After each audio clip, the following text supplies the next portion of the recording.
ہم میں سے بہت سارے لوگ یہ سوچتے ہیں کہ کامیاب کون ہے, ہو از دا سکسیسفل. بڑی بات ہوتی ہے کہ یار مدنی چینل میں اگر جناب اس پوسٹ پہ پہنچ جائے, نہیں یار اس چینل کا ڈائریکٹر بن جائے نا تو کامیاب ہے, جس کی اتنی سیلری بن جائے وہ کامیاب, جس کے پاس اتنی گاڑیاں ہوں وہ کامیاب ہے. نہیں جناب, جو طاقتور ہے وہ کامیاب, جو پاورفل ہے جو کامیاب ہے, ملک کا وزیر اعظم بن جائے تو وہ کامیاب. نہیں جناب اب وزیر اعظم نہیں, اتنا فیم ہو جائے نا.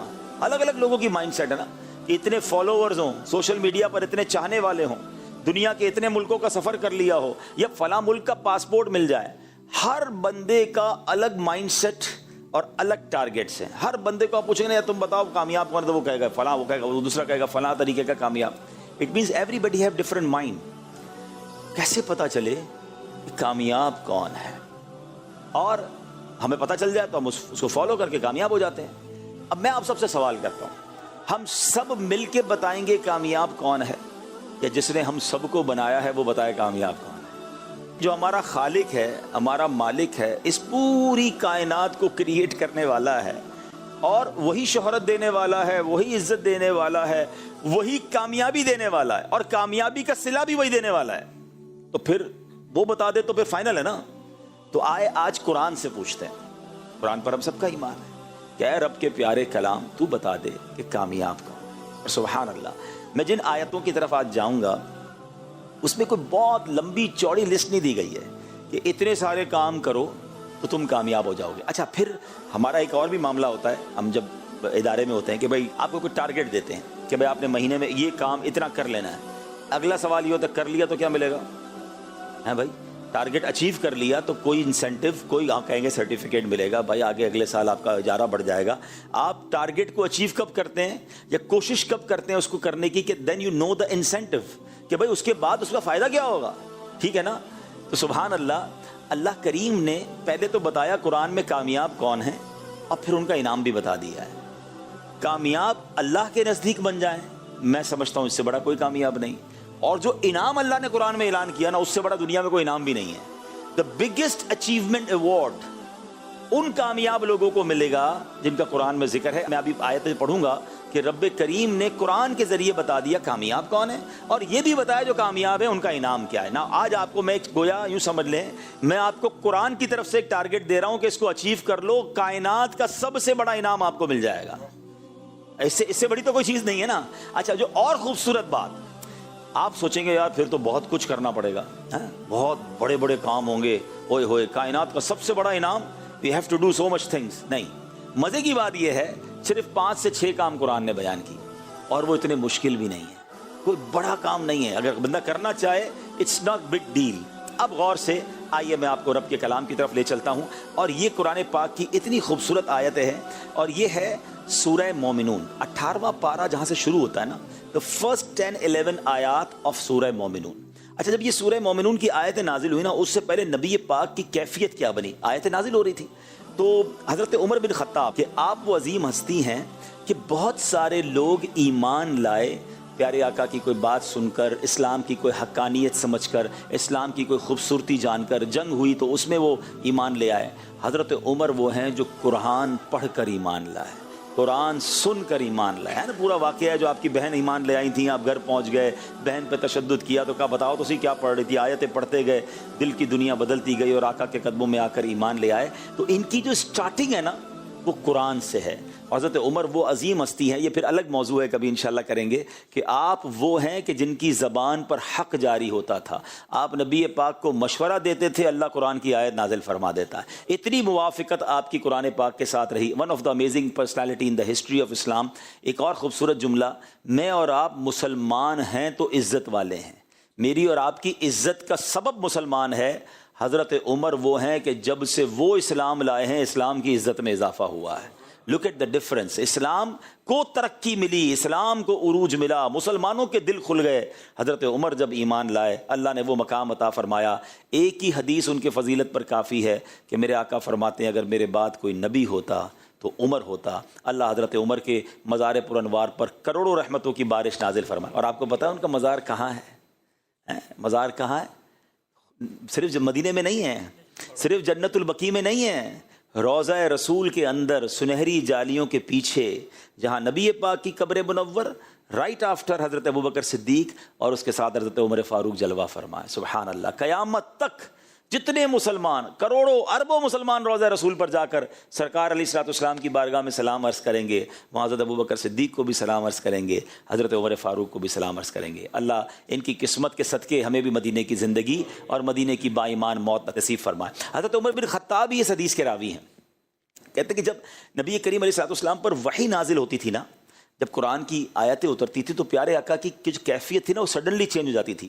وہ کہتے ہیں پیارے آقا علیہ الصلوۃ والسلام کے چہرہ اقدس کے پاس مکھیوں کی بھنبھناہٹ کی آواز آتی تھی. صحابہ سمجھ جاتے تھے، نظر نہیں آتی تھی مکھیاں، مگر اس طرح کی ساؤنڈ سنائی دیتا تھا تو وہ سمجھ جاتے تھے کہ نبی پاک پر وحی نازل ہو رہی ہے.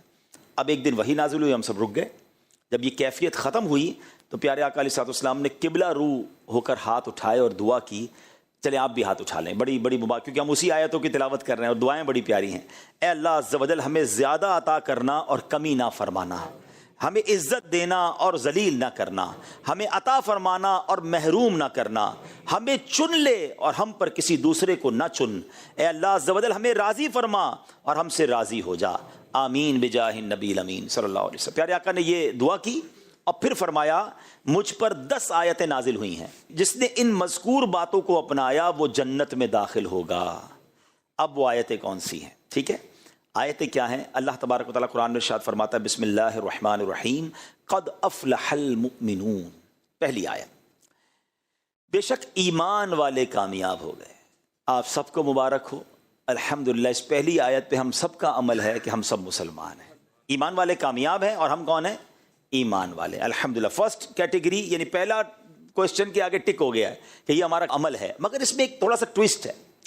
آپ ماشاءاللہ انٹرنیشنلی چیزوں پہ نظر رکھتے ہیں. اس وقت دنیا میں the most growing religion on earth, دنیا میں سب سے تیزی سے پھیلنے والا مذہب کون سا ہے؟ اسلام. ٹھیک ہے نا، لیکن اس کا مطلب یہ نہیں کہ ون وے ٹریفک ہے. جب غیر مسلم مسلمان ہو سکتا ہے تو معاذ اللہ مسلمان بھی کافر ہو سکتا ہے. ہم مسلمان تو ہو گئے، پہلا سوال ٹک، مگر کامیاب کب ہوں گے؟ جب مسلمان مریں گے. قبر میں بھی ایمان لے کر جائیں گے نا. کوئی زندگی بھر مسلمان رہے معاذ اللہ پہ کافر ہو جائے، مرتد ہو جائے تو کیا ہوگا؟ تو یہ بات ذہن کے کسی گوشے میں رہنی چاہیے، اس کا ڈر رہنا چاہیے، اس کی دعائیں ہونی چاہیے کہ اللہ مسلمان تو بنا دیا، اب ایمان سلامت رکھیو. اور یہ میں نہیں کہہ رہا، پیارے آقا علیہ الصلوۃ والسلام کی دعاؤں میں سے ایک دعا ہوتی تھی، یا مقلب القلوب ثبت قلبی علی دینک. اے دلوں کو پھیرنے والے میرے دل کو اپنے دین پر ثابت قدمی عطا فرما. اب یہ کون کہہ رہے ہیں؟ جن کے صدقے ہمیں ایمان ملا ہے. تیرے صدقے میں آقا سارے جہاں کو دین ملا.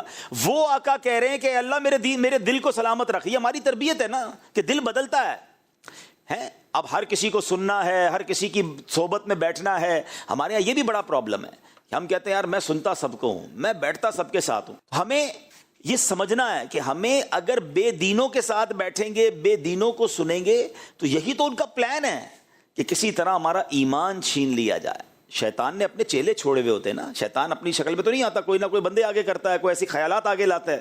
تو ہمیں بہت فکر مند رہنا ہے. آپ کی موٹر سائیکل آپ نہیں لیں تو شاید آفس میں بیٹھے بیٹھے تھوڑی دیر بعد نکلتے ہوں گے باہر، کھڑی ہے کہ نہیں کھڑی ہے. موبائل نیا والا جیب میں ہو تو اور تھوڑی دیر بعد بلا ارادہ ہاتھ جاتا ہے جیب میں. ہاں ہے بھائی بیٹھا ہے، ابھی بھی ہو سکتا ہے کسی نے تھوڑی دیر پہلے بھی لگایا ہو. ہاں ہے بھائی کچھ بھی نہیں ہوا. کیوں؟ جتنی قیمتی چیز اتنی فکر زیادہ. ایمان سے بڑھ کر ہے کچھ؟ خدا کی قسم کچھ بھی نہیں ہے. ساری دنیا کی دولت کسی کے پاس ہونا اور ایمان نہ ہو، کچھ بھی نہیں ہے اس کے پاس. ہم ایمان والے ہیں اور ایمان والے مر جائیں اس سے بڑی سعادت نہیں. نبی پاک کیا کہہ رہے ہیں؟ اے اللہ میرے دل کو سلامت رکھ. ہمارا کیا حال ہے؟ کبھی کوئی دعا، کبھی کوئی فکر، کبھی کوئی ٹینشن. کبھی کسی بزرگ کے پاس گئے کہ حضرت بتائیں تو اسے ایمان کیسے چھن سکتا ہے، کیا کیا چیزیں ہیں. اس کی پوری تفصیل ہے. میں اس میں ایک مشورہ دے دیتا ہوں. ایک کتاب ہے امیر اہل سنت کی، ایک تو کفریہ کلمات کے بارے میں سوال جواب، بڑی ہے، چھوٹی پڑھنا چاہیں تو برے خاتمے کے اسباب کتاب ہے، 28 کفریہ کلمات. یہ چھوٹے چھوٹے رسالے آپ پڑھیں گے تو آپ کو ریئلائز ہوگا. سب سے پہلے یہ ریئلائز کریں کہ ایمان چھن سکتا ہے. اٹس ناٹ پروٹیکٹڈ 100% نہیں ہے. ہمیں دعا کرنی ہوگی، ہمیں فکر کرنی ہوگی، دروازہ بند کرنا ہوگا، کوئی نہ کوئی پلان کرنا ہوگا کہ ایمان کو چھین نہ سکے. کیونکہ قد افلح المؤمنون. کامیاب لوگ کون ہیں؟ ایمان والے. ہمیں ایمان والا بنایا اللہ نے، یہ اللہ کی مہربانی ہے. مگر ایمان سلامت رکھنا ذمہ داری ہماری ہے. ہم نے اس کو ہاتھوں سے ضائع کر دیا تو کہیں ایسا نہ ہو سارا سفر بیکار ہو جائے. اب آگے چلتے ہیں. اب وہ ایمان والے کون ہیں جو کامیاب ہیں؟ ان کی کیٹیگریز بیان کی ہیں. 6-7 کام ہیں, غور سے سنتے جائیں اور آج نیت کر لیں. ویسے میں آپ کو بتا رہا ہوں کہ دنیا کا سب سے بڑا انعام آپ کو ملنے جا رہا ہے. اگر اس کے لیے 5-6 کام کرنے ہوں تو میرے جیسا آدمی تو کہے بھائی مجھے کام بعد میں بتانا, نیت میں پہلے کرتا ہوں, میں کروں گا انشاءاللہ. کریں گے انشاءاللہ. آپ سن لیں کیا کرنا ہے, بس جنت کا راستہ اور ایسا انعام. ابھی انعام بتاتا ہوں آپ کو. اللہ فرماتا ہے الذین هم فی صلاتہم خاشعون. پہلا کام, وہ ایمان والے کیا کرتے ہیں؟ جو اپنی نماز میں خشوع و خضوع کرنے والے ہیں. نماز بھی پڑھتے ہیں اور نماز میں فوکس بھی ہے, نماز میں توجہ بھی ہے. اللہ اکبر. اب یہ تو ڈبل کام ہو گیا. کچھ لوگ تو نماز ہی نہیں پڑھتے. نماز پڑھیں گے تو خشوع و خضوع کی باری تو آئے گی نا. لیکن پہلی شرط کیا ہے؟ نماز میں خشوع و خضوع کرتے ہیں. حضرت انس رضی اللہ تعالیٰ فرماتے ہیں کہ نبی پاک علیہ الصلوۃ والسلام نے مجھ سے ارشاد فرمایا, اے بیٹے نماز میں ادھر ادھر دیکھنے سے بچو, کیونکہ نماز میں ادھر ادھر توجہ ہلاکت ہے. ہماری نماز میں توجہ نہیں ہوتی ہے. ایک اور جگہ نبی پاک علیہ الصلوۃ والسلام نے فرمایا کہ بی بی عائشہ کہتی میں نے نبی پاک سے سوال کیا کہ نماز میں جو ادھر ادھر توجہ کرتے ہیں تو اس کے بارے میں کچھ ارشاد فرمائے. آقا نے فرمایا یہ شیطانی لغزش ہے, اس کے ذریعے شیطان بندے کو نماز سے پھسلانا چاہتا ہے. شیطان آتا ہے کہ کسی طرح اس کا دماغ کہیں اور چلا جائے. وہ چٹکلا مشہور ہے نا کہ ایک صاحب جو ہیں وہ 5 وقت کے نمازی تھے اور با جماعت نمازی تھے. اپنی مارکیٹ میں بھی جماعت سے نماز پڑھنے جاتے. ایک دن عشاء کی نماز چلی گئی تو رونے لگے. نمازیوں نے کہا کیا ہو گیا, جماعت چلی گئی, بھائی اپنی پڑھ لو. کہہ رہے یار مسئلہ یہ ہے, دکان بند کر کے عشاء میں آتا تھا, امام صاحب 4 رکعت پڑھاتے تھے, میں سارا حساب کرتا تھا. اب امام صاحب نے جماعت تو چلی گئی میری, اب نماز خود پڑھوں گا تو حساب بھی الگ سے کرنا پڑے گا. یعنی یہ بظاہر تو ایک چٹکلا ہے, لیکن ہمارا حال بھی ایسا ہی ہوتا ہے. شاید بہت سارے پروگرام, بہت سارے ایڈیٹنگ کے ٹولز, بہت ساری جناب وہ چیزیں ہمیں دماغ میں یاد آتی ہیں. یار یہ رہ گیا تھا, وہ رہ گیا تھا, یہ ای میل باقی ہے تو یہ جواب باقی ہے. تو اس کی ایک وجہ ہے. لیکن پہلے بھی ایک آپ کو واقعہ سناتا ہوں کہ ہمارے اسلاف نماز کیسے پڑھتے تھے اور ہمارا حال کیا ہے. حضرت ابو الاحوص رحمۃ اللہ تعالی کہ حضرت سیدنا منصور بن معتمر رحمۃ اللہ تعالی کی پڑوسن نے اپنے والد صاحب سے پوچھا کہ حضرت وہ جو سیدنا منصور کی چھت پر ایک لکڑی نظر آتی تھی وہ کدھر ہے؟ روز چھت پہ ایک لکڑی نظر آتی تھی. تو بتایا بیٹا وہ لکڑی نہیں تھی, حضرت منصور روزانہ رات کو کھڑے ہو کر قیام کرتے تھے, وہ اللہ کی بارگاہ میں نماز پڑھتے تھے. اللہ اکبر. یعنی وہ ان کا انتقال ہو گیا تو بچوں نے پوچھا کہ وہ لکڑی نظر نہیں آ رہی آج کل, وہ روز رات کو دیکھتے تھے لکڑی نظر آتی تھی. یعنی اتنا اسٹریٹ, اتنا فوکس, اتنا ادب کے ساتھ نماز پڑھتے کہ لوگ سمجھتے کوئی لکڑی یا کوئی تنا ہے. ہمارا حال کیا ہے؟ نماز پڑھنی ہے اور اس میں توجہ رکھنی ہے اور جو انعام ہے وہ حاصل کرنا ہے نا. اچھا اب آپ کہیں یار توجہ ہوتی نہیں, کوشش کرتے ہیں. اس کے کچھ طریقے ہیں. سب سے پہلا طریقہ میں آپ کو یہ بتاتا ہوں کہ نماز کا معنی سمجھیں, میننگ سمجھیں.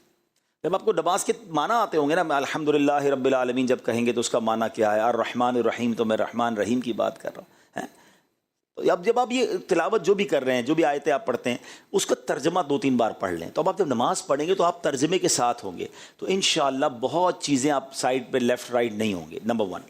نمبر 2, آپ نماز سے پہلے تھوڑا سا اپنا ذہن بنائیں. مثال دیتا ہوں, آپ نے کسی بھی بڑے افسر کے پاس اپنا کوئی کام لے کر جانا ہے, فائل لے کر جانی ہے, اپنی ریکویسٹ لے کر جانی ہے. فوکس کیسا ہوگا؟ آپ کیا وہاں جا کر ادھر دیکھیں گے, ادھر دیکھیں گے, کان کھجائیں گے, باتیں کریں گے؟ نہیں, آپ کو پتہ ہے مجھے کام نکلوانا ہے, مجھے اچھے انداز سے. اچھا انٹرویو دینے جائیں, جاب کا انٹرویو دینے جاتے ہیں, ویزا کا انٹرویو دینے جاتے ہیں, کتنا فوکس, کتنی تیاری. یعنی دنیا کے کسی افسر بڑے آدمی کے پاس جائیں تو فوکس, تیاری, اٹینشن. اور کائنات کے مالک کی بارگاہ میں جائیں اور خیال کہیں اور ہے. نہ کریں ایسا. نماز بھی پڑھیں اور توجہ سے پڑھیں. آگے چلتے ہیں. اب اللہ فرماتا ہے والذین هم عن اللغو معرضون, اور وہ جو فضول بات سے منہ پھیرنے والے ہیں. مومن کامیاب ہے. کام یاد رکھیے گا, پہلا کیا ہے؟ نماز میں خشوع و خضوع. دوسرا کام کیا ہے؟ کہ وہ فضول باتوں کی طرف توجہ نہیں کرتے. نبی پاک علیہ الصلوۃ والسلام نے ایک جگہ ارشاد فرمایا, آدمی کے اسلام کی اچھائی سے یہ ہے کہ وہ لا یعنی چیز چھوڑ دے, یعنی جو چیز کارآمد نہ ہو اس میں نہ پڑے, زبان, دل اور دیگر اعضاء کو بیکار باتوں کی طرف متوجہ نہ کرے. اور ہمارا حال پتہ ہے کیا ہے؟ ہمیں کوئی کہے نا یار میں ذرا بیٹھنا 10 منٹ میں آ رہا ہوں, تو ٹھیک ہے آ جاؤ. ابھی 10 منٹ کیا کریں گے؟ موبائل نکالا, اب براؤزنگ شروع. وہ 10 کی جگہ 20 منٹ میں آئے, 25 منٹ میں آئے, کوئی ٹینشن نہیں, بس دیکھ ہی جا رہے. بعض اوقات تو 2 گھنٹے موبائل پر گزارے. آپ سے کوئی پوچھے کیا سیکھا؟ کچھ بھی نہیں, میں تو ایسے ہی دیکھ رہا. 2 گھنٹے نکال دیے. شاید گناہ تو مل گئے کیونکہ عجیب عجیب چیزیں ہوتی ہیں, مگر ملا کچھ نہیں. اور یہی 2 گھنٹے ذکر ہو جاتا, تلاوت. اگر مائنڈ بنا ہوتا نا کہ یار 10 منٹ میں سورہ یاسین کی تلاوت ہو جاتی ہے, یہ بندہ مجھے کہہ کر گیا میں 10 منٹ میں آ رہا ہوں, یہی موبائل نکالنا ہے, نکالنا کچھ اور نہیں ہے, مگر اس میں قرآن آن کرنا ہے اور 10 منٹ میں سورہ یاسین پڑھ لینی ہے. جو ایک بار سورہ یاسین پڑھے 10 قرآن پاک کا ثواب مل جاتا ہے. وہ بندہ 10 منٹ کے بعد آیا, آپ کو 10 قرآن پاک کا ثواب مل گیا, اور یہی 10 منٹ سوشل میڈیا پہ گزارے, شاید کتنے سارے گناہوں کے انبار لگ گئے. قرآن کہتا ہے وہ فضول باتوں کی طرف توجہ نہیں کرتے. ہم دیکھیں تو ہمارا اتنا فضول کاموں میں انوالومنٹ ہو گئی ہے کہ گھر والوں کو دینے کے لیے بھی ٹائم نہیں ہے. آج کل گھر پر جا کر بھی لوگ گھر پر نہیں ہیں. کبھی کبھی تو گھر والے بتاتے ہیں کہ 5 بندے گھر میں ہی بیٹھے ہیں مگر سب کے پاس ہاتھ میں موبائل ہے, کوئی کسی سے بات نہیں کر رہا ہے. پہلے گھر سے جاتے تھے تو گھر والے پوچھتے تھے کیسا دن گزرا, ہم گھر والوں سے پوچھتے تھے دن کیسا گزرا, بچے کو توجہ دی, بھائی بہن کی طبیعت پوچھی, امی ابو کا حال احوال پوچھا, ختم. ایک تو پہلے منہ میں کچھ لوگوں کو کچھ رکھا ہوا ہے, وہ بولتے ہی نہیں ہیں, اور دوسرا ان کے ہاتھ میں موبائل آ گیا ہے. نہ کریں ایسا, کچھ پروڈکٹیو کریں. آپ کو پتہ ہے ایک اچھا میں چلیے تو دینی بات ہو رہی ہے نا, کیونکہ شریعت میں صرف دینی باتوں کو کرنے کا نہیں کہا گیا. کوئی نہ کوئی کارآمد کام کر لیں نا, آپ کوئی کورس کر لیں, اگر آپ کے پاس ٹائم ہے کوئی ایسی چیز دیکھیں جس سے آپ کی اسکل ڈیولپ ہوتی ہو, گناہ بھی نہ ہو, کوئی ناجائز چیز نہ ہو. کچھ لوگ زبان سیکھ لیتے ہیں, انگلش سیکھ لیتے ہیں. آپ کو پتہ ہے دنیا میں ایک فینومینا ہے, ایک تحقیق ہے, یونیورسٹی آن ویل, یعنی پہیے کے اوپر یونیورسٹی. وہ کیا ہے؟ وہ یہ ہے کہ مثال کے طور پہ کئی لوگ ہیں, میں نے بھی دیکھا, آپ میں سے جو ٹریول کرتے ہیں اور دیکھا ہوگا کہ جب آپ یورپ جاتے ہیں, UK جاتے ہیں, یا عرب ممالک میں بھی دیکھا ہم نے کہ جب ٹرین میں سفر کرتے ہیں لوگ, جاب پہ جاتے ہیں, ٹرینیں چلتی ہیں وہاں پر, بہت سے بسیں چلتی ہیں, تو وہ ان کو پتہ ہے روز 40 منٹ ٹرین میں بیٹھنا ہے, روز 40 منٹ بس میں, 50 منٹ بس میں بیٹھنا ہے. وہ 40-50 منٹ میں کچھ پڑھتے ہیں, ایک کتاب ساتھ رکھی ہوتی ہے, جاتے میں بھی پڑھتے ہیں, آتے میں بھی پڑھتے ہیں.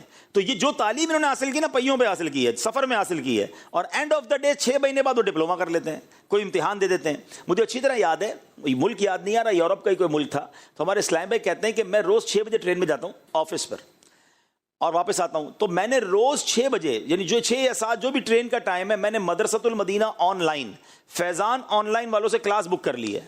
جیسے ہی ٹرین میں بیٹھتا ہوں اپنا ہیڈ فون لگاتا ہوں, قاری صاحب پڑھانا شروع کر دیتے ہیں, 30-40 منٹ کلاس ختم ہوتی ہے تو آفس آ جاتا ہے, اپنے آفس چلا جاتا ہوں. وہ 30 منٹس میں روزانہ قرآن پاک پڑھ رہے ہیں اور کورسز مکمل کر رہے ہیں. تو یہ ہے مائنڈ سیٹ, اس کو کہتے ہیں چنک آف ٹائمز, وقت کے چھوٹے چھوٹے پیسز. یہ ہمارے پاس پورے دن میں بکھرے ہوئے ہیں, لیکن عقل مند ہو تو ان چھوٹے پیسز سے یا تو دنیا اچھی کر لیتا ہے یا آخرت اچھی کر لیتا ہے. فضول نہیں گزارتا, اتنا ٹائم نہیں ہے میرے پاس. ہم سب کے پاس ایک ہی زندگی ہے, ہم سب کے پاس 24 گھنٹے ہی ہیں. جو کامیاب لوگ ہیں ان کے پاس 48 گھنٹے یا 72 گھنٹے نہیں ہوتے دن کے, وہ 200-300 سال نہیں جیتے. دنیا کے کامیاب لوگ بھی 60-70 سال ہی جیے ہیں, مگر وہ کہاں پہنچ گئے اور ہم کہاں رہ گئے؟ کیونکہ انہوں نے وقت کا صحیح استعمال کیا. وہ کہتے ہیں نا, مسافر شب کو اٹھتے ہیں جو جانا دور ہوتا ہے. جو بڑا سفر کرنا چاہتے ہیں نا, وہ اپنا وقت بہت سوفسٹیکیٹڈ, بہت کیلکولیٹڈ طریقے سے گزارتے ہیں.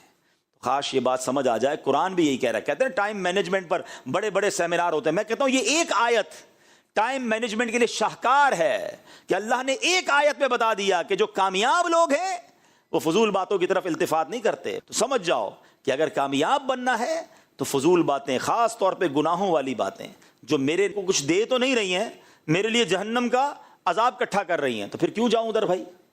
اب آگے چلیے, اللہ فرماتا ہے والذین هم للزکاۃ فاعلون, اور وہ جو زکوٰۃ دینے کا کام کرنے والے ہیں. یہ تیسرا کام دے دیا ہمیں, زکوٰۃ دیتے ہیں. جس پر بھی زکوٰۃ واجب ہے وہ زکوٰۃ ادا کرے تو وہ کامیاب لوگوں میں شامل ہے.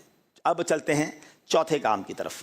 اللہ فرماتا ہے والذین هم لفروجهم حافظون الا علی ازواجهم او ما ملکت ایمانهم فانهم غیر ملومین. یہ 2 آیتیں ہیں. فرمایا اور وہ جو اپنی شرم گاہوں کی حفاظت کرنے والے ہیں مگر اپنی بیویوں یا شرعی باندیوں پر جو ان کے ہاتھ کی ملک ہیں, پس بے شک ان پر کوئی ملامت نہیں. فمن ابتغى وراء ذلك فاولئک هم العادون. فرمایا تو جو ان کے سوا کچھ اور چاہے تو وہی حد سے بڑھنے والے ہیں. یعنی ہم انسان ہیں, ہمارے جسم کے تقاضے ہیں, ہماری کچھ انسان کی پرسنل خواہشات ہیں, لیکن شریعت نے اس کا جائز طریقہ بیان کیا کہ وہ شادی کر کے اپنی ازواج کے ساتھ اپنی اس ضرورت کو پورا کرتے ہیں, اس کے علاوہ کچھ اور غلط نہیں کرتے. آپ کو پتہ ہے دنیا میں کوئی شخص یہ کہہ نہیں سکتا کہ میں کنفرم جنت میں جاؤں گا. انبیاء وہ تو معصوم ہیں, لیکن ہم جیسے لوگ, مگر نبی پاک علیہ الصلوۃ والسلام نے ایک حدیث کے ذریعے جنت کی گارنٹی دے دی. پیارے آقا علیہ السلام فرماتے ہیں جس کا مضمون ہے کہ تم میں سے جو شخص مجھے 2 چیزوں کی گارنٹی دے دے میں اسے جنت کی ضمانت دیتا ہوں. یعنی یہ دونوں جنت کی چابیاں ہیں. آقا نے فرمایا داڑھوں کے درمیان والی چیز یعنی زبان اور رانوں کے درمیان والی چیز یعنی شرمگاہ، یعنی private part of the body اور زبان، یہ 2 صحیح استعمال کر لو میں تمہیں جنت کی ضمانت دیتا ہوں. ان دونوں کو غلط استعمال مت کرنا. اور اس کا مطلب، اس کا مفہوم مخالف پتہ کیا بنتا ہے کہ ان دونوں کو سنبھالنا سب سے زیادہ مشکل ہے. کامیاب وہ ہیں جو اپنی شرمگاہوں کی حفاظت کرنے والے. قرآن کہہ رہا ہے جو جائز طریقہ ہے اس سے تو ٹھیک ہے، باقی ناجائز طریقے کی طرف نہیں جاتے. تو یہ آج کل کی جو گیدرنگز ہیں، گندی چیزوں کو دیکھنا سننا، پھر انسان کے جذبات بھڑکتے ہیں، پھر انسان غلط کام کی طرف جاتا ہے. نہ کرو ایسا، شیطان کے واروں میں نہ آئیے، اپنی پاکیزگی کا خیال رکھیں کیونکہ انعام بہت بڑا رب نے تیار کر رکھا ہے. ٹھیک ہے جناب، 4 کام ہو گئے. اب آگے فرمایا وہ جو اپنی امانتوں اور اپنے وعدے کی رعایت کرنے والے ہیں، ان کے پاس امانت رکھائی جائے تو امانت پراپر لوٹاتے ہیں اور وعدے پورے کرتے ہیں. بدقسمتی سے یہ بھی بڑا پرابلم ہے، کسی کے پیسے پڑے ہوئے مل جائیں، بندہ کہے تو میرے ہو گئے. کوئی بھول جائے سامنے والا تو ادھر دینے کے لیے کوئی تیار نہیں ہوتا. قرضہ لینے کے وقت اور اسٹائل ہوتا ہے، قرضہ لوٹاتے وقت اور اسٹائل ہوتا ہے. ارے بھائی فکر ہی نہ کرو، تمہارے گھر آ کر دے جاؤں گا. گھر آ کر دے جاؤں گا تو الگ بات ہے، وہ آپ کے گھر کے چکر لگاتا ہے، اس کو جواب ہی نہیں ملتا، فون ہی نہیں اٹھتا. ٹھیک ہے یہ آپ دنیا میں تو کسی کے ساتھ کر سکتے ہو، مگر قیامت کے دن تو جواب دینا پڑے گا نا. زندگی میں کبھی ایک اصول بنا لیں، آپ کی طرف کسی کا 1 روپیہ آنا نہیں چاہیے. یہ رہ گیا نا تو ہم جواب نہیں دے سکیں گے. سیدی اعلیٰ حضرت امام اہل سنت فرماتے ہیں جو کسی کے 3 پیسے جان بوجھ کر دبا لے اسے قیامت کے دن 700 مقبول باجماعت نمازیں دینی پڑ جائیں گی. 3 پیسے کے بدلے جو 1000 روپے 2000 روپے 10,000 روپے 1 لاکھ روپے پر دبا کے بیٹھا ہوا ہے، زمین پر قبضہ کر کے بیٹھا ہوا، اس کا بنے گا کیا؟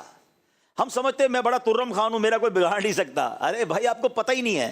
دیکھیں میں آپ کو جو بات کہنے جا رہا ہوں نا وہ بہت بڑی میری زندگی کا نچوڑ ہے، اور میں نے یہ باتیں بڑے بڑے لوگوں سے بھی سنی ہیں جو مجھ سے بھی بڑی عمر کے ہیں. شاید آپ کو ابھی نہ سمجھ آئے لیکن جو 50 سے اوپر کے وہ میری بات کی تائید کریں گے. آپ ایک بات نوٹ کر لیں، لکھ لیں کہیں، جس کے پیسے کھائے نا وہ کبھی زندگی میں کامیاب آپ کو نظر نہیں آئے گا. پیسے کھانے والا آپ کو چھپتا ہوا، آپ کو ڈرتا ہوا، آپ کو تباہ ہوتا ہوا نظر آئے گا، اور جس کے کسی نے پیسے کھائے نا اللہ نے اس کو اس سے زیادہ پھر لوٹا دیے ہیں. یہ اصول ہے. تھوڑے دن لگتے ہیں، جس کے اوپر ظلم ہوا ہے نا اللہ اسے کھڑا کر دیتا ہے، اور کھانے والا برباد ہی رہتا ہے. اچھا دنیا میں تو برباد رہا، اب آخرت میں الگ اس نے بربادی اٹھانی کیونکہ اس نے اس کا بدلہ دینا ہے. تو کبھی زندگی میں بندہ کسی کے پیسے کسی کا حق لے کر کامیاب ہو ہی نہیں سکتے. تھوڑے دنوں کی چاندی ہوتی ہے، اس کے بعد ہم نے اس کا ڈاؤن فال ہی دیکھا ہے، اس کا تباہ و بربادی ہوتے دیکھا ہے. تو ایک بات یاد رکھیں، کبھی کسی کا حق میری طرف نہیں آنا چاہیے. وہ اس کو پورا لوٹائے، وہ بھول گیا پھر بھی لوٹنا ہے، معافی بھی مانگے کہ یار لیٹ ہو گیا بھائی معذرت. اور پھر کیا فرمایا، وعدے پورے کریں. ہمارے یہاں تو بھائی تکیہ کلام ہو گیا، تو اسی فکر ہی نہیں کرو، وہ کل کر دیتا ہوں، پرسوں کر دیتا ہوں، بس آپ آ جاؤ جمعے والے دن. اچھا یہ بولتے وقت بھی پکا ارادہ ہوتا ہے کہ ہونا نہیں، ڈولی ہی دینی. پتہ ہے عجیب نام رکھے ہوئے ہم نے. وہ ایک محاورہ مشہور کر دیا، وہ وعدہ ہی کیا جو وفا ہو جائے، معاذ اللہ. ارے وعدہ ہوتا ہی وفا کرنے کے لیے. آپ کو پتہ ایک بار نبی پاک علیہ الصلوۃ والسلام کسی شخص کے ساتھ کوئی ڈیلنگ تھی تو اس سے پیسے لینے تھے. تو اس نے کہا حضور آپ کھڑے رہے میں ابھی آتا ہوں. آپ ادھر ہی کھڑے. نبی پاک نے کہا ٹھیک ہے میں تمہارا ہی انتظار کر رہا ہوں. پیارے آقا علیہ الصلوۃ والسلام آپ کھڑے ہو گئے ایک جگہ پر سڑک پر. وہ بندہ گیا گھر جا کے بھول گیا کہ میں نے ٹائم دیا ہوا ہے. اس کو 3 دن بعد یاد آیا. وہ 3 دن بعد آیا تو نبی پاک وہیں کھڑے تھے. کہا اے نوجوان تو نے مجھے مشکل میں ڈال دیا. کہا حضور میں بھول گیا تھا، لیکن چونکہ نبی پاک نے وعدہ کیا تھا کہ میں کھڑا ہوں، آپ آ جاؤ. آپ وہیں کھڑے رہے. اور ہم بس میں کل پہنچ رہا ہوں، فکر ہی نہیں کرو تمہارے گھر آ رہا ہوں. ارے بس پرسوں ہو گیا کام. نہیں اب تو کچھ لوگ ایسے ہیں جو جتنی قسمیں کھا لیں یقین بھی نہیں آتا ہے. میرا بھی ایک جملہ مشہور ہو گیا. لوگ کہتے ہیں نا تسی فکر نہ کرو. میں نے کہا جو کہتا تسی فکر نہ کرو اس کی زیادہ فکر کرو. وہ ہر بات میں یہ کہتا آپ فکر ہی نہ کریں، ہو گیا کام. آپ ارے آپ ٹینشن ہی نہ لیں. جو یہ کہتا ہے ٹینشن نہ لو اس کی زیادہ ٹینشن لینی پڑتی ہے کیونکہ یہ اس کا تکیہ کلام ہے. نہ کریں ایسا آپ. اچھا پھر ایسا بندہ جو ہے نا یوں سمجھے آہستہ آہستہ دوست کھو دیتا ہے، اعتماد کھو دیتا ہے. آپ ایسے بن جاؤ کہ آپ کہو نا آپ کا کام ہو جائے گا، سامنے والے کو بتا اس کی بات پتھر کی لکیر ہے، وہ آپ پر اعتماد کرے گا. یار اس نے آج تک جب جو بولا ہے نا وہ ٹائم پہ کیا ہے. ہم سمجھتے ہیں کہ یار گولی دے کے ہماری گاڑی چل رہی ہے آگے، نہیں چلے گی. آہستہ آہستہ آپ دیکھیں نا دکاندار کون سا چلتا ہے. آپ محلے میں سودا کس سے لیتے ہیں؟ آپ بعض دکاندار ایسے جو مہنگا سودا دیتے ہیں آپ جا کے اس سے لے لیتے ہیں کہ یار یہ سچا دیتا ہے. وہ سستا تو دیتا ہے مگر ملاوٹ کرتا ہے, تو ملاوٹ والے کا کاروبار آگے جا کے بد ہی ہوتا ہے, اور اچھی کوالٹی کا مہنگا بھی لوگ خریدتے ہیں. بالکل ایسے ہی بندہ وہی چلے گا. اچھا آپ اپنی آرگنائزیشن میں, اپنے ادارے میں, اپنے جاب میں بھی آگے جب ہی بڑھیں گے جب آپ سچے ہوں گے. آپ کا ایچ او ڈی کہے گا یار جب بول دیکھو جھوٹ بولتا ہے, جب دیکھو کوئی بہانہ کرتا ہے, آہستہ آہستہ آہستہ آپ ڈاؤن. پھر آپ پتہ کیا کہیں گے, یار پتہ نہیں مجھے کیوں پیچھے کرتے ہیں, مجھے آگے نہیں بڑھاتے, میری تنخواہ نہیں بڑھاتے, میرا گریڈ نہیں بڑھاتے. بھائی آپ کی باتیں ہی سمجھ نہیں آتی, آپ ہر وقت کوئی نئی کہانی سنا رہے ہوتے ہو. سچے رہو نا. اچھا کہانیاں پتہ ہی کون سناتا ہے؟ ایک بات اور زندگی میں یاد رکھیں, ہمیشہ کہانیاں وہ سنائے گا جس کو کہانی سنبھالنی ہوتی ہے. جھوٹے کو کہانی سنبھالنی ہوتی ہے نا. مثال کے طور پہ آپ سے کسی نے پوچھ لیا بھائی آپ 2 دن کیوں نہیں آئے, وہ دادی کا انتقال ہو گیا تھا. اب آپ کو ساری زندگی یاد رکھنا ہے کہ میں نے اپنے چینل میں دادی مار دی ہے. اب 2-3 مہینے بعد آپ نے کہا دادی بیمار تھی, تو ایچ او ڈی کہا 3 مہینے پہلے تو انتقال ہوا تھا, بیمار کیسے ہو گئی؟ تو پریشان. جو جھوٹا ہوگا نا وہ ہمیشہ پریشان رہے گا. اچھا کسی نے پوچھا کہاں رہتے ہو, اچھا ذرا بھرم بھی مارنا تھا, اب لیاری بولوں گا تو نہیں, میں تو جمشید روڈ پہ رہتا ہوں یا میں بہادر آباد رہتا ہوں. اب ساری زندگی اس دوست کے ساتھ یاد رکھنا ہے میں لیاری میں نہیں رہتا, اس کے سامنے بہادر آباد رہ رہا ہوں. اس کو سچے کو ٹینشن ہی کوئی نہیں ہے. اس کو نیند سے اٹھا کے پوچھو کہاں رہتے ہو, جہاں رہتا ہے وہ بتا دے گا کہاں رہتا ہوں. ہیں کیا کرتے ہو, تو یہ کرتا ہوں. جھوٹا آدمی مضطرب رہے گا, پریشان رہے گا, فائل نہیں سنبھالتا ہوا نہ رہے. جس کے پاس بہت ساری فائلیں ہوں, چھپا چھپا کے چل رہا ہو, وہ ایسا ہی ہوتا ہے جھوٹا ہے, کیونکہ کسی کو کوئی کہانی سنائی ہوئی ہوتی ہے, کسی کو کوئی. اچھا ہم سمجھتے سامنے والا ہماری باتوں میں آ گیا, سب کو سمجھ آ رہا ہوتا ہے یار یہ گھما رہا ہے, یہ پھرا رہا ہے, اب ہمیں بھی چلا رہے ہوتے ہیں لوگ. مگر ایک وقت آتا ہے جب ہماری جگہ کوئی صحیح آدمی ملتا ہے نا, تو ہمیں ٹرمینیٹ کر دیا جاتا ہے کہ جھوٹے کی جگہ نہیں بنتی ہے. یاد رکھو, سچے رہیں, سیدھے رہیں, امانت دار رہیں, وعدے پورے نہیں کر سکتے منع کر دیں. آپ کو پتہ ہے دنیا میں کورس کروایا جا رہا ہے آج کل, ہاؤ ٹو سے نو, نہیں کہنے کا طریقہ. نہ کہہ دیں یار, نہ کہیں کہ ہو جائے گا. آپ کسی کو آسرے پہ رکھے ہوئے ہیں اور کرنا بھی نہیں ہے, پیار محبت سے سمجھا دیں, معذرت خواہ حضور میں نہیں کر سکوں گا, اللہ آپ کا کام آسان کر دے, مگر میں آپ کی مدد نہیں کر سکتا. مدد نہیں کر سکتے منع کر دیں. وہ کسی اور کے پاس تو جائے نا, آپ نے فکر ہی نہ کرو اگلے ہفتے آ جاؤ. وہ بیچارہ قرضے میں ڈوبا جا رہا ہے اور آپ سے امید لگائے بیٹھا ہے, آپ نے دینا نہیں ہے مگر گھمانا ہے اس کو. کام نہیں کر سکتے منع کر دیں, کوئی اور چیز منع کر دیں, آسرے میں نہ رکھیں, گولی نہ دیں کسی کو, بات کو آگے نہ بڑھائیں, اور بالکل اسی طرح وعدے پورے کریں. اب آگے چلتے ہیں, 5 کام ہو گئے, زیادہ کام نہیں ہوئے نا, اب آگے چلیں. اللہ فرماتا ہے پھر والذین هم علی صلاتہم یحافظون. پہلی آیت کیا تھی؟ قرآن, وہ نماز پڑھتے ہیں خشوع و خضوع کے ساتھ. اب اس کا آخری کام کیا بتایا؟ وہ جو اپنی نمازوں کی حفاظت کرتے ہیں, قضا نہیں کرتے, ٹائم پہ نماز پڑھتے ہیں. یعنی نماز کی اہمیت کتنی ہے کہ کامیاب لوگوں کی پہلی کیٹیگری بھی نماز, آخری کیٹیگری بھی نماز. ٹھیک ہے جناب, اب آئیے انعام کی باری آگے. دیٹس اٹ, یہی کام تھے, بہت بڑی لسٹ نہیں ہے, میں ریپیٹ کر دیتا ہوں, سب مل کے ریپیٹ کرتے ہیں. پہلا کیا تھا؟ نماز میں خشوع و خضوع. دوسرا کیا تھا؟ فضول باتوں سے بچنے کا ہے. ٹھیک ہے. تیسرا کیا تھا؟ زکوٰۃ ادا کرنی ہے. چوتھا کیا ہے؟ شرمگاہ کی حفاظت کرنی ہے. 5واں کیا ہے؟ وعدے اور امانتیں پوری کرنی ہے. چھٹا کیا ہے؟ نماز کی حفاظت کرنی ہے. That's it. There is no big list. کوئی مجاہدات نہیں ہے کہ 2 سال کے لیے گھر چھوڑ دو. اب آؤ میں بتاتا ہوں انعام کیا ہے, انسینٹو کیا ہے. اللہ فرماتا ہے اولئک ھم الوارثون. فرمایا یہی لوگ وارث ہیں. اچھا کس پراپرٹی کے؟ بھائی کان کھڑے ہو گئے نا یار, ہم وارث بن گئے. پراپرٹی کون سی ہے جس کے وارث ہیں؟ اللہ اکبر. سنو, وارث پتہ ہے کیا کس چیز کے ہیں؟ فرمایا الذین یرثون الفردوس. ہائے ہائے ہائے, فرمایا کہ یہ فردوس کی میراث پائیں گے. فردوس پتہ ہے کیا ہے؟ تمام جنتوں میں سب سے جو ٹاپ کیٹیگری کی جنت ہے نا, وہ فردوس ہے. نبی پاک فرماتے ہیں جب بھی رب سے دعا مانگا کرو جنت الفردوس کی دعا مانگا کرو, قبولیت کا وقت ہوگا تو ہماری لیے جنت الفردوس لکھ دی جائے گی. اچھا اب ایک اور سوال ذہن میں آتا ہے, چلو یار فردوس کی میراث ملے گی مگر کتنے دن؟ بزنس کلاس میں کوئی سفر کرتا ہے, کوئی وی آئی پی لاؤنج میں چلا جاتا ہے, تھوڑی دیر کے لیے نا. فردوس تو سب سے ٹاپ جنت ہے, کتنے دن؟ آئے ہائے. آگے فرمایا ہم فیہا خالدون, وہ ہمیشہ ہمیشہ اس میں رہیں گے. جنت الفردوس ملنی ہے اور اس کی کوئی اینڈنگ نہیں ہے. بس آپ چلے گئے تو بس چلے گئے, موت بھی نہیں آنی نا. مجھے بتاؤ یار اس سے زیادہ آسان کوئی فارمولہ ہے؟ 6 کام کرنے ہیں جنت اور اللہ کا وعدہ ہے, کوئی اور نہیں کہہ رہا, قرآن کہہ رہا ہے. تو آج میرے پیارے اسلامی بھائیوں, میں آپ کے پاس قرآن کا پیغام لے کر, میں بھی نیت کروں, آپ بھی نیت کریں, آج کے بعد کوئی نماز قضا نہیں کریں گے. الحمدللہ رب العالمین والصلاة والسلام على سید الانبیاء والمرسلین. اللہم ربنا تقبل منا انک انت السمیع العلیم وتب علینا یا مولانا انک انت التواب الرحیم.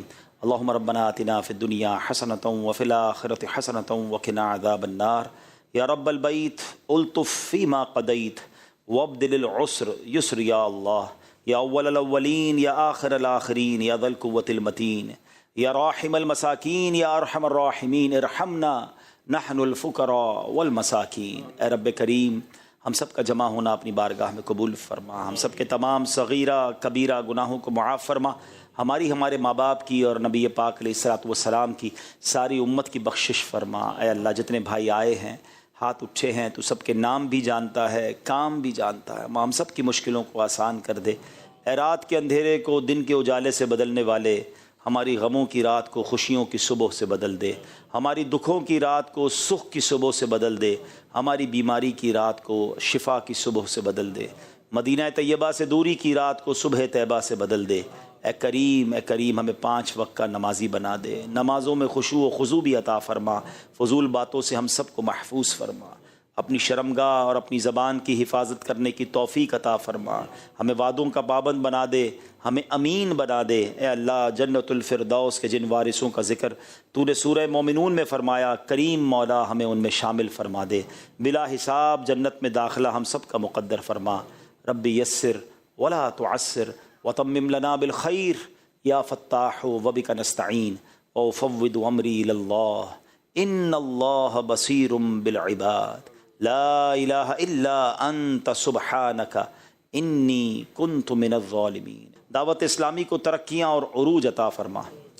صلی اللہ تعالی علی خیر خلقہ محمد وآلہ وصحبہ اجمعین برحمتک یا ارحم الراحمین بحق لا الہ الا اللہ محمد الرسول۔